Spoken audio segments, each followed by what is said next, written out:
Saludos queridos aprendices, mi nombre es Alexander Pérez y hoy hablaremos de lo que es la velocidad de obturación en fotografía. La velocidad se representa en segundos y fracciones de segundo. Empecemos por esto. A mayor velocidad de obturación entra menos luz en el sensor y se consigue congelar el movimiento. A menor velocidad de obturación entra más luz en el sensor de la cámara, pero corremos el riesgo de que la foto salga movida o trepidada, como se dice técnicamente. La velocidad de obturación es una de las formas de regular la cantidad de luz que entra al sensor en nuestra cámara.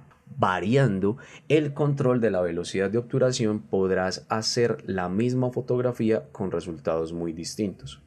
Uno de los elementos en los que impacta de una manera más determinante es en la congelación o no del movimiento. Con el fin de conocerlo un poco mejor, en este tutorial abordaremos todo lo que necesitas saber sobre este concepto fotográfico explicado con algunos ejemplos. Entonces preguntémonos, ¿qué es la velocidad de obturación o tiempo de exposición? Es uno de los tres pilares básicos de la exposición fotográfica, junto con la apertura de diafragma y la sensibilidad ISO.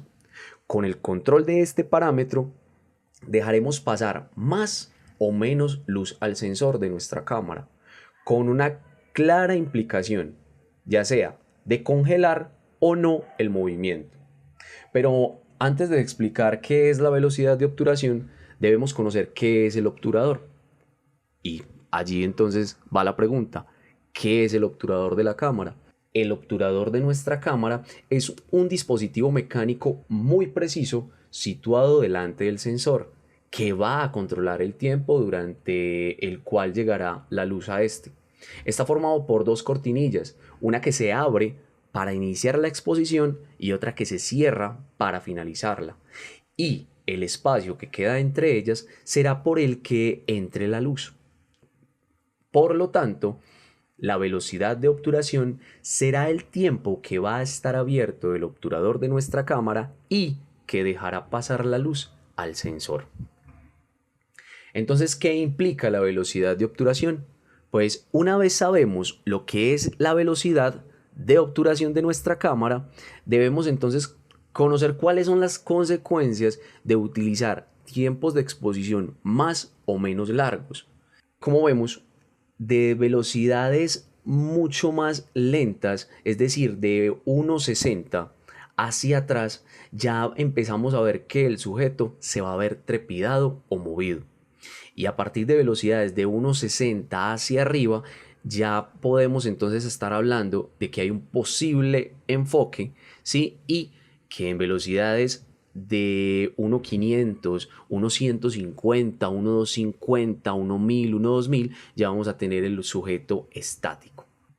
Con esto entonces podemos comprobar que si trabajamos con velocidades de obturación rápidas, o lo que es lo mismo, tiempos de exposición cortos, la cámara abrirá y cerrará el obturador muy rápido.